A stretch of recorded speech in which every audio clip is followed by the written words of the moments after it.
Bismillahirrahmanirrahim. Assalamualaikum warahmatullahi wabarakatuh. Ayeuna masih di Yusuf Iskandar Muda YouTube ngaran YouTube-na. Ayeuna orang ngebahas artikel tentang Oi Tiong Ham. Oi Tiong Ham memulai bisnis dari modal pemberian seorang mantan diplomat Jerman, memodernisasi bisnis keluarga dan jadi raja gula. Judulnya modernisasi cara Oi Tiong Ham merajai bisnis gula.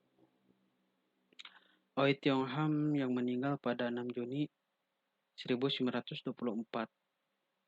Tepat hari ini 96 tahun silam. Adalah sosok pengusaha Tionghoa legendaris. Dia disebut-sebut sebagai pengusaha tersukses di Hindia Belanda.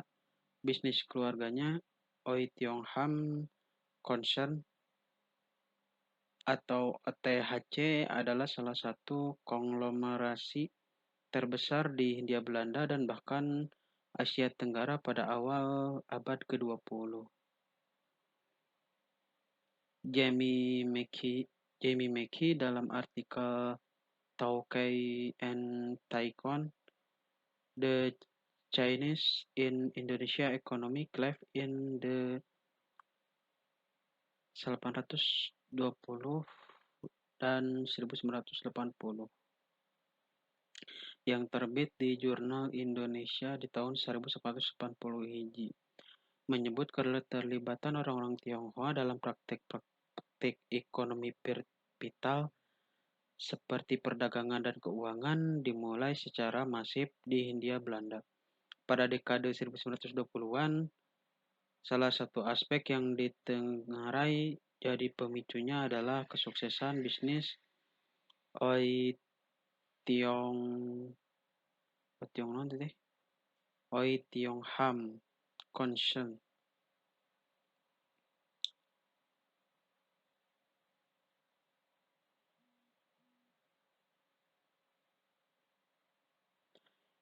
Sejarawan Yoshihara Kunio dalam Oi Tiong Ham Concern,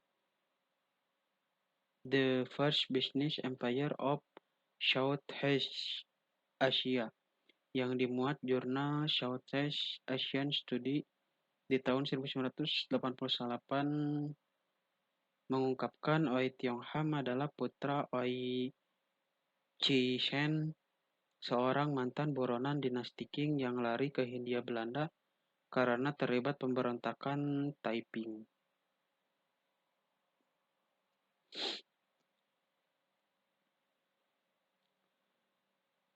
Oi Chi Shen tiba di Semarang sekitar 1858 dan kemudian berdagang kecil-kecilan. Pada 1863, Oi Chi Shen dibantu seorang koleganya, Ang Tai Liang, mendirikan perusahaan dagang Qian Guan. 3 tahun kemudian, tepatnya di 19 November 1866, Oi Tiong Ham lahir. Bila kita mengikuti kisah yang dituturkan oleh Oi Huilan, putri Oi Tiong Ham, dalam Huilan Ko, Madame Wellington Ko, an autobiography as told to Mary Van Rensselaer Thayer di tahun 1943. Salah satu komoditas penting yang dirambah Qianguan pada masa awalnya adalah beras. Namun Qianguan sebenarnya berdiri pada dua kaki. Ia melakukan perdagangan baik barang-barang asal Tiongkok maupun barang lokal. Dengan demikian komoditasnya pasti lebih luas. Dalam buku The Rise and Fall of Revenue Farming, Business Elite, and the Emergence of Modern State in Southeast Asia di tahun 1983, Howard Dick dan kawan-kawan mengungkapkan Qian Guan juga menjual teh, sutra, dan obat-obatan herbal. Selain itu masih masih ada pada gula, tembakau, dan gambir. Pada masa ini, Oi Cixin disebut selalu menyisihkan uang untuk dikirimkan pada dinasti Qing sebagai biaya membeli pengampunan. Dia masih punya keinginan untuk dapat kembali ke Cina daratan dan melakukan tugas moral untuk mengenalkan putra pertamanya, Oi Tiong-ham, kepada orang tuanya yang mukim di provinsi Fujian.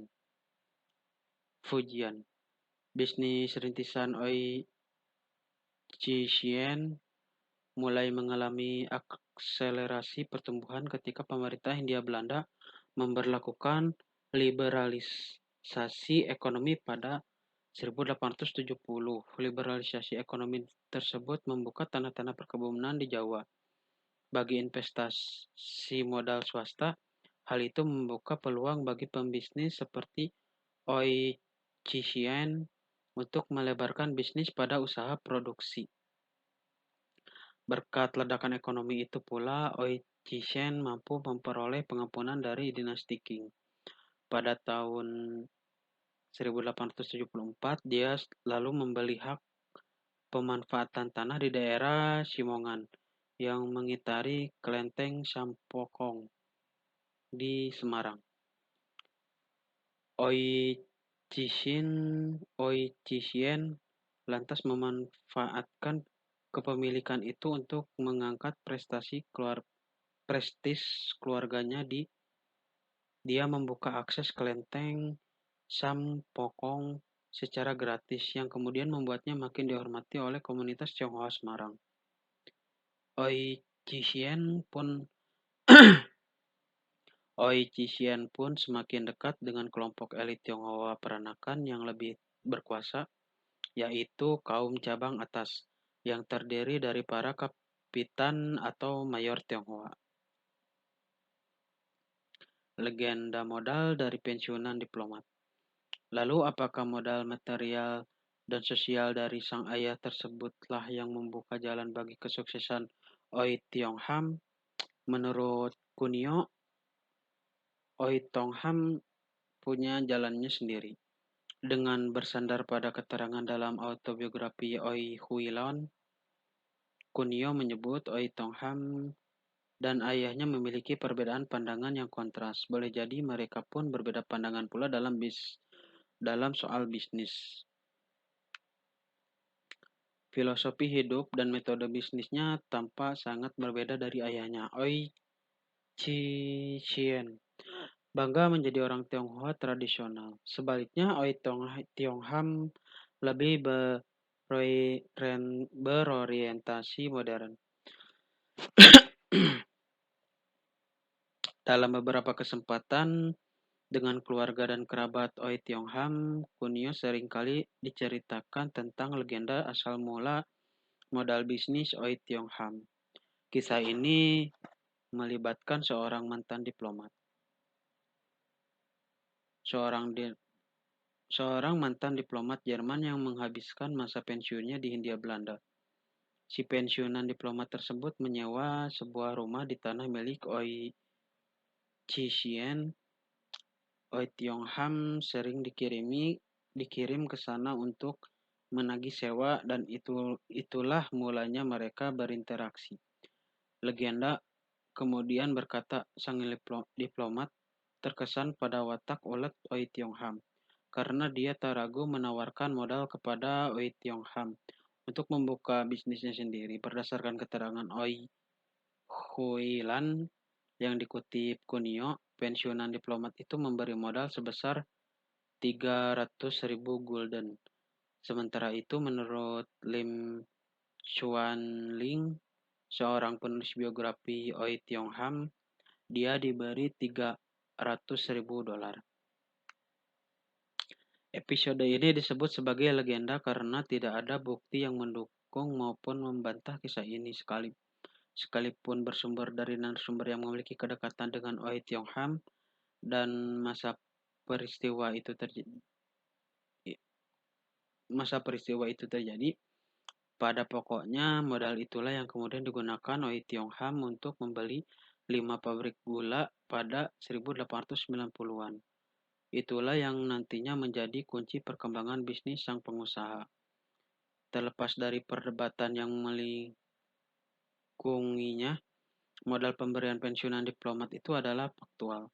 Ia adalah kunci Oei Tiong Ham untuk bebas dari pola pikir bisnis ayahnya yang membentuk model bisnis pilihannya sendiri. Terlebih menurut Kunio, Kian Guan semula adalah perusahaan tradisional yang sulit dikembangkan menjadi konglomerasi. Pada tahun 1893, Oei Tiong Ham mulai memegang kendali Kian Guan. Ketika kemudian OTHC berdiri, Kian Guan dimasukkan menjadi bagiannya dan menjadi perusahaan dagang multinasional. Jantung bisnis OTHC adalah perkebunan tebu dan pabrik gula. Meski begitu, OTHC juga mengembangkan sayap bisnis di bidang perdagangan, perlayaran, konstruksi, lahan hiasan atau real estate, dan perbankan. Kiprah bisnis Oei Tiong Ham yang disebut terakhir merupakan Bank Tionghoa pertama di Jawa. Berkat konglomerasi bisnis gula yang besar itu, awam menjulukinya Raja Gula dari Semarang. Allahu Akbar.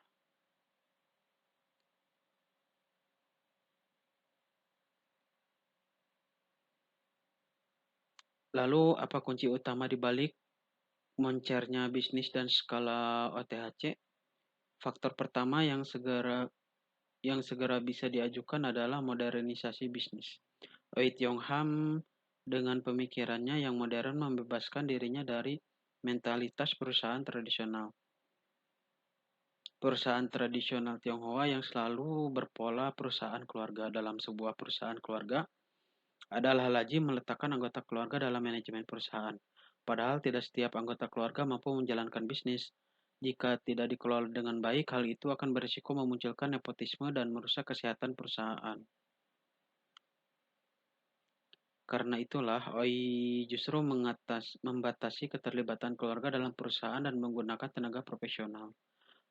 OI juga menerima pegawai dari berbagai kelompok masyarakat, bahkan golongan Eropa, untuk mengisi pos manajemen OTHC. Misalnya, pada dekade 1930-an, OI menempatkan banyak orang Eropa di pabrik gula Krebet di Malang.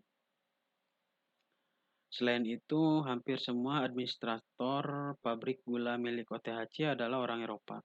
OTHC sangat mungkin merupakan konglomerasi Tionghoa yang paling banyak memperkerjakan orang-orang Eropa kala itu.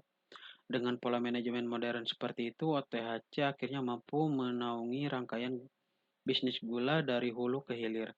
Pada periode puncaknya di pertengahan dekade 1920-an, lini-lini bisnis yang berada di bawah naungan konglomerasi OTHC diantaranya adalah NV, Handel, Mitsapige,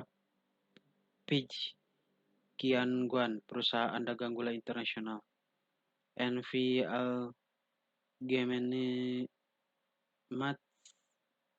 Maatschappij tot Exploitatie der Oei-Tiong-Ham Suikerfabrieken, perusahaan penaung produksi gula. Kian-Guan Western Agency, pos Eropa dari perusahaan dagang OTHC berkantor di London. Kian-Guan di Malaya, pos Asia Tenggara berkantor di Singapura. Kian-Guan Company India, pos Asia Timur dan Selatan berkantor di Kolkata. Mumbai, Karachi, Shanghai, Hong Kong, dan Guangzhou atau Amoy. Selain itu masih ada pula NV Midden Java Fem, perusahaan pergudangan. NV Heb Engmot Steamship, perusahaan pelayaran regional, dan NV Bank Vereniging Oei-Tiong-Ham, perusahaan perbankan. Ditulis si Christopher Reinhardt. Segitu aja baraya.